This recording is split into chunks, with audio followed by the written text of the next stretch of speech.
They said Nurse Clara Hale had a gift, that she could look into a patient's eyes and know what they needed before they spoke. But those who worked the night shift with her whispered another story, one too strange to believe, because when Clara looked into their eyes, she didn't just see them, she saw herself, dying again and again. St. Augustine's hospital was a place of endings. The old building groaned under the weight of decades of suffering, its halls thick with disinfectant and silence. Most nurses hurried through their rounds, careful not to linger in the rooms where death hovered. But not Clara Hale. She lingered. She leaned close.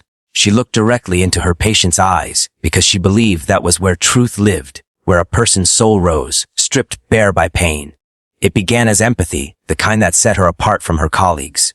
Yet over time, something shifted. The eyes she met no longer reflected just her patient's fears, but visions that made her chest seize and her breath falter. Images of wounds she had never suffered, memories she had never lived, until she recognized the face at the center of them all. Her own. And as the nights grew longer, Clara began to realize the hospital was not merely a place she worked, it was a mirror. And sooner or later, it would show her everything she was trying not to see. The night shift was Clara Hale's dominion. Most nurses hated it. The silence, the shadows, the way the walls of St. Augustine seemed to breathe after midnight. But Clara welcomed it. The patients were softer then, worn down by pain and exhaustion, their defenses crumbling until the truth bled out of their eyes. Clara always looked. She had learned as a child that most people avoided the eyes of the suffering. Doctors with their clipboards, families with their excuses, nurses with their timesheets. But Clara believed every soul was hidden behind the eyes, and she was determined to see what others refused. That night she moved between rooms with her quiet, deliberate steps. The first was Mr. Keaton, a war veteran with lungs destroyed by smoke and shrapnel. He wheezed when he breathed, and yet when Clara's gaze met his, she was struck by something else entirely. She saw a boy running barefoot through tall grass, his laughter carried on a summer wind. Then, the flash of a gun. The boy's laughter became a scream, and Clara felt the hole tear through her own chest. Her breath hitched. Mr. Keaton blinked, and the vision was gone. Clara pressed the stethoscope to his chest, though she already knew what it would tell her, the slow drowning of his body in its own fluids. But her heart still pounded from what she'd seen, and for a moment she had to steady herself against the bedrail. "Are you all right, nurse?" the old man rasped. "Yes," Clara whispered, though her voice trembled. "Yes, I'm fine." But she wasn't fine. She never was. Clara had not chosen nursing. It had chosen her the night her sister died. Her sister Lily was only 9. Clara was 12, old enough to understand cruelty when she saw it. They had rushed Lily to the hospital after days of fever and coughing that rattled her small chest like a cage of broken glass. Clara remembered the sour smell of disinfectant, the humming lights, the nurses who walked by without looking into Lily's terrified eyes. Clara had sat by the bed, gripping her sister's frail hand. "They'll help you," she had whispered. "They'll help." But no one did. The doctors ignored her questions. The nurses never met her gaze. And Lily died with her wide, fever-glazed eyes fixed on Clara's face, as though begging to remember.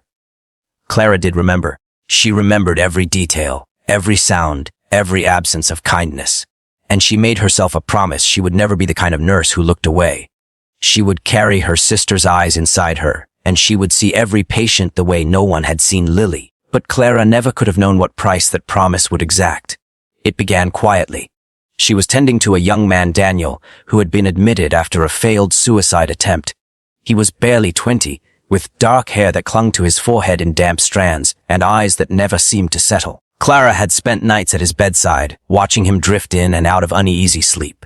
One evening, when she touched his wrist to check his pulse, he opened his eyes. Their gazes locked, and Clara staggered. At that moment, she saw herself. Not Daniel, herself, her own wrists pale and cut open, blood pooling onto a tiled floor. Her own eyes staring at the ceiling as the world drained away. She tore her hand back, gasping. Daniel frowned. "What did you see?" he asked, his voice hoarse. Clara didn't answer. She fled into the hall, leaning against the wall until her breath returned. But later that night, the alarm screamed through the ward. Daniel had taken his life after all. The doctors wrote it off as inevitable. The staff whispered that no one could have saved him. But Clara knew better. She had seen it, and she had failed. That was the first time she realized her curse in the eyes of her patients. She sometimes saw not just their pain, but their deaths. And worse, she saw her own. The days blurred into each other. Clara worked, ate little, slept less. Sometimes she wondered if she lived inside the hospital now, if the outside world with its streets and shops and sunlight still existed at all. On the 4th floor was the respiratory ward, where every room was filled with the drowning. Clara both dreaded and needed it. She would pause outside each door, gathering her strength before entering, bracing for the eyes that would meet hers. Mrs. Alden was the worst. A grandmother with a sharp wit dulled now by pneumonia, she clutched Clara's hand with surprising strength. When Clara looked into her eyes, she was thrown underwater. Salt burned her throat.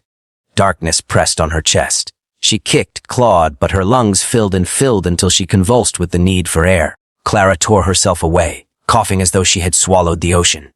She steadied herself, wiped her mouth, and forced a smile for Mrs. Alden, who had not moved at all. She knew the woman would not live more than a day. And yet, when Clara returned to the nurse's station, she filled out the chart with her usual meticulous notes. She didn't tell anyone what she'd seen. She never did, because who would believe her? In the small hours, when the hospital grew quiet and only the machines hummed, Clara often wandered the supply room. She liked the silence there, the neat rows of syringes and saline bags. The order of it calmed her, a fragile illusion of control. Sometimes she would take a vial of morphine in her hand and feel its weight. She would imagine pressing the plunger, the sweet surrender of pain sliding into her veins. She saw it too often in her patient's eyes, the relief of endings. But Clara never took it for herself, not yet. Instead, she whispered prayers. Not to God, she had stopped believing in him the night Lily died.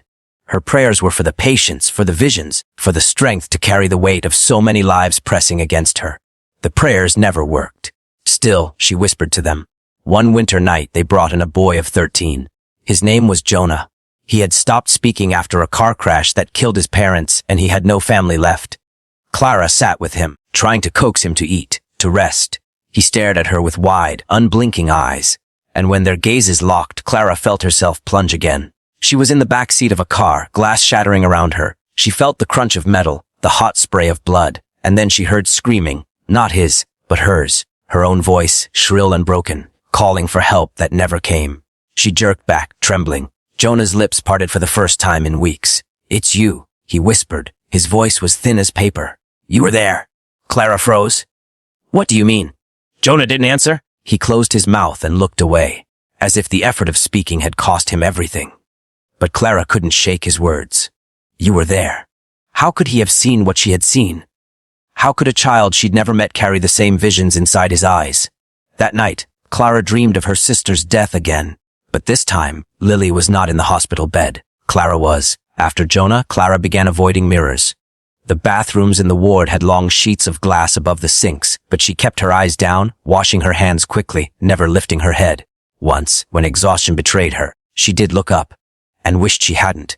The mirror didn't give her back her own reflection. Not exactly. Her face was pale, her skin gray as if drained of blood. Her nurse's uniform was smeared with stains that looked too much like dried rust. And her eyes were not her own. They belonged to her patients. Old, young, hollowed out by pain. Dozens of them flickered across her irises, like a slideshow of agony. She staggered back, knocking over a paper towel dispenser. The crash echoed through the ward, and a fellow nurse poked her head in. Clara, are you all right? Yes. Clara croaked, though her throat was dry. Just dropped something. She never went near that mirror again. The hospital was alive at night. Clara could hear it breathing. The radiators groaned like old men. The fluorescent lights buzzed like trapped flies. And sometimes, from the empty corridors came voices. They whispered her name. She would pause in the middle of her rounds, her heart hammering. The voices always came from just around the corner, or behind the door of an abandoned wing. Male, female, young, old. They all sounded like her patients. Clara, save us. You promise? She tried to tell herself it was exhaustion, a trick of sleepless nights. But when she passed room 413, a long, closed patient room with its windows boarded shut, she swore she heard her sister's voice. Why didn't you save me, Clara? Her knees buckled, and she pressed herself against the wall, covering her ears. But the whispers slid through her palms, worming their way into her skull until she almost screamed. Only when a doctor walked by did they cease. The silence was worse than the whispers. It happened near the end of her shift. A trauma patient had been brought in after a construction accident, a man whose body had been crushed beneath falling beams. He was dying, though the surgeons worked frantically. Clara was called to assist. She held the man's arm as they pumped fluid into his veins. His eyes fluttered open, locking on hers. And Clara saw blood, so much blood. But it wasn't the man's. It was hers. She was lying on the operating table, her ribs broken, her lungs punctured, her chest cracked open under bright lights. Surgeons bent over her, their masks splattered red. The vision snapped, but her body betrayed her.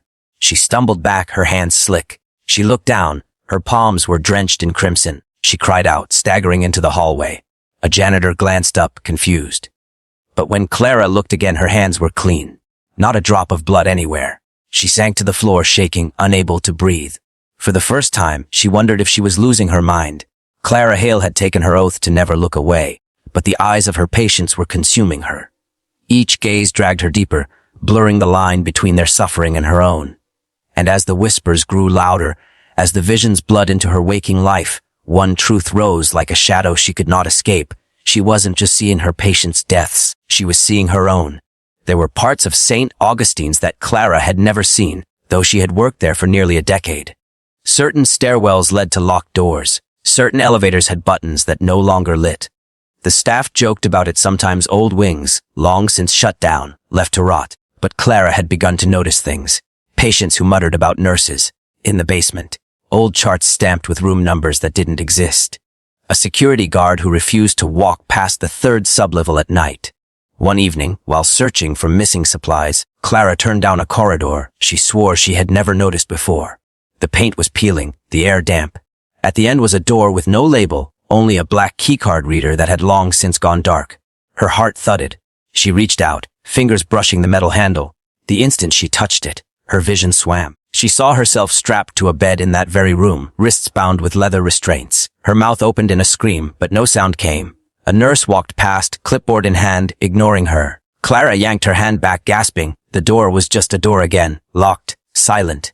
But now she knew the hospital was hiding something. He arrived at midnight, brought in by ambulance after a car crash on the outskirts of town. No identification. His body is broken but not beyond repair. His eyes, however, were gone. The paramedics said the glass had done it. They wrapped his head in thick bandages. He should have been unconscious, yet when Clara entered his room, she froze. Though he had no eyes, she felt his gaze burning into her. She stepped closer, trying to remind herself she was a professional. She checked his IV line, adjusted his monitors.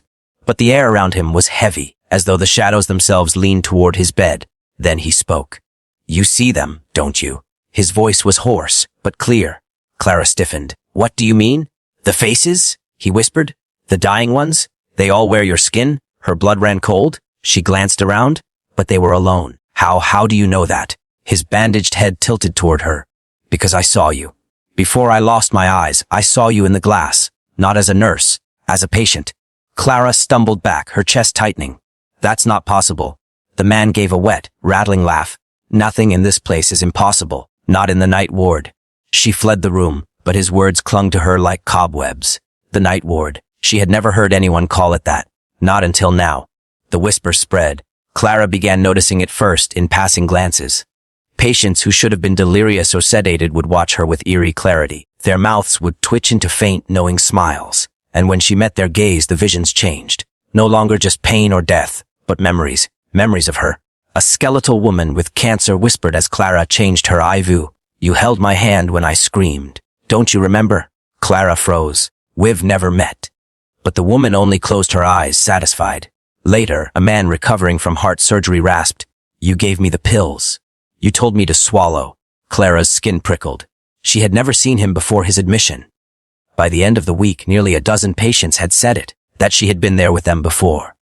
As a nurse, yes, but sometimes not as one. Sometimes they said she had been in the bed beside theirs, restrained, hollow-eyed, her voice hoarse from screaming. "You're one of us," a young woman with bulimia murmured night, her eyes fever bright. "Why do you still wear the uniform?" Clara could only stare. Her uniform, she realized, had begun to feel like a disguise. She sought answers the only way she knew how, in the hospital's archives. The records room smelled of mildew, the fluorescent lights flickering as though reluctant to illuminate the files stacked in endless cabinets. Clara moved methodically, searching for mentions of wings that no longer existed, patients with no listed discharge. And then she found it. A folder stamped in red-watch C. Most of the papers were missing, shredded or blacked out. but she caught glimpses between the sensors: experimental therapy, induced hallucinations, mirror studies. A list of patient names ended abruptly, the last line filled with her own handwriting. Except she had no memory of ever writing it. "You shouldn't be here." Clara jumped, nearly dropping the folder. A tall man stood in the doorway, his silver glasses flashing under the lights. Dr. Armitage, one of the hospital's psychiatrists. "I was just digging where you shouldn't." His voice was calm, but his eyes were not. "Ward C is closed for a reason." Clara swallowed. "Then tell me, what happened there?" Armitage stepped closer, lowering his voice. "You think you see yourself in every patient's eyes. Isn't that right?" Her blood chilled. "How do you know that?" "Because others saw it too. Decades ago. Nurses, doctors. They were all admitted in the end." "In the end," she whispered. He adjusted his glasses, his expression unreadable. "If you value what remains of your mind, stay away from Ward C." And with that, he turned and left, leaving Clara clutching the folder as if it might dissolve into smoke. But she knew she could not stop now. Clara could not let it go. She carried the fragments of the Ward C file in her pocket, pulling them out between rounds, staring at the words until they blurred. Induced hallucinations. Mirror exposure. Empathy response. The term that haunted her most, the eye reflex. One night, as snow battered the hospital windows and the halls thinned to silence, Clara crept back into the records room. She pried deeper into drawers that reeked of rust and dust until she uncovered a second folder. Older, brittle at the edges. Inside were photographs. Patients strapped to chairs in front of full-length mirrors, their faces twisted in terror. Nurses forced to stare into mirrored walls until their pupils dilated unnaturally wide. Reports described transference of identity, of contagious delusion, of collapse of self, other boundary. Clara's hands trembled as she turned each page. In the final photograph, she froze. A woman sat restrained in front of a mirror, head tilted back, mouth open in a scream that no sound could capture. Her hair hung loose around her pale face. Her eyes were wide. It was Clara. She dropped the file, pages scattering across the linoleum. But when she snatched the photo again, desperate to disprove her own eyes, the face had blurred, as though the photograph itself had shifted. The visions grew worse after that night. Every reflective surface betrayed her. Stainless steel trays in patient rooms rippled with faces that were not her own. Darkened windows returned not her reflection but corpses, their mouths opening and closing soundlessly. And still, the whispers drew her deeper. She found herself one evening standing before a stairwell door she had always passed without noticing. It gaped open now, the stairwell descending into blackness. She carried only her flashlight and the stubborn conviction that some answer waited below. The steps ended at a set of double doors, their glass panes painted over long ago. She pushed. The hinges screamed, but the doors gave way. The smell hit her first, old disinfectant, sour with mildew. Then her light cut across the room. It was an operating theater. Rows of rusting seats rose in a semicircle, overlooking a single surgical table below. The walls were lined with mirrors, tall and unbroken despite the years. Her chest tightened. She stepped closer, the beam of her flashlight trembling. In the glass, she did not see herself holding the light. She saw dozens of Claras. Nurses, patients, corpses, children, all pressed against the inside of the mirrors, their palms flat on the glass as though begging to be freed. Her throat closed. She stumbled backward, nearly tripping over the surgical table. From somewhere deep within the theater, a voice whispered, "You're not the nurse, Clara. You're the patient." The flashlight flickered and died. The next few days blurred into fever. Clara worked her shifts, but the patients would not stop staring. They whispered her name before she gave it. They begged her not to leave their sides, insisting she had already abandoned them once before. One night, she leaned over to adjust a patient's oxygen mask and froze. The woman in the bed was not her patient. It was her. Same face, same eyes, bruised and swollen, lips cracked with fever. The body reached for her, fingers clawing weakly. Clara screamed and stumbled back. The vision flickered, and the real patient lay gasping, unaware of the Doppelgänger Clara had just seen. She pressed herself against the wall, her chest heaving. If she could appear in their beds, what did that make her? Nurse or patient? Healer or victim? The whispers pulled her again to the locked corridor she had found before. The black keycard reader glowed faintly now, though no power should have run through it. She pressed her hand to the door. It opened. Inside, Ward C was waiting. Rows of beds lined the room, each with straps dangling from the rails. Some still bore impressions in the mattresses, as though patients had only just risen. Mirrors hung on every wall, reflecting back not Clara but strangers. Hollow-eyed, weeping, laughing hysterically. At the far end of the ward, she saw a bed already prepared. Its restraints lay open, as though inviting her in. And on the bedside chart was a name scrawled in her own handwriting, Clara Hale. Her vision swam. She reached for the chart, and the reflections in the mirrors all turned to look at her in unison. "You belong here," they whispered. Clara collapsed against the bed, her mind splitting in two. She saw herself in her nurse's uniform, clipboard in hand, pen scratching notes. She saw herself in the gown, wrists bound, screaming as nurses walked past. The two Claras locked eyes across the mirrored ward, and then the glass shattered. She fell into herself, into all of them. The dying, the sick, the forgotten. She felt every needle, every broken rib, every last breath choking in every throat. She drowned in their pain, their memories, their deaths. When the visions faded, she lay curled on the cold floor. The bed beside her was empty, but the straps swung as though someone had just been released. Someone, or her. Clara Hale never returned to her rounds. Days later, the hospital staff found her in an abandoned wing, sitting in a patient's gown. Her chart listed her as long admitted, though no record of her ever being discharged existed. When a young nurse entered to bring her food, Clara lifted her head slowly. Her eyes were vast, filled with faces that were not her own. "Don't look into their eyes," Clara whispered, her voice thin but steady, "or you'll see yourself." The nurse shivered. She backed away. And Clara was left alone, staring into the cracked mirror on the far wall, where countless versions of her still clawed against the glass, begging to be seen.